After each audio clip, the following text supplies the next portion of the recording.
தோஷங்கள் நீக்கும் பிரதோஷம் சிவன் நஞ்சுண்டதால் வந்த நேரம்.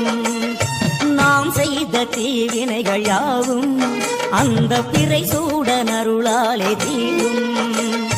நாதனின் விடையாக நன்றியின் கொம்பிடையில் சிவனாடும் நேரம் இது.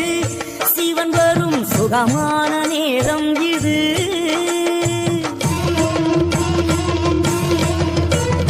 கருணாகரன் சுத்த சிவமானவன் கருணை பொழிகின்ற நேரம் இது. வரம் தருகின்ற நேரம் இது.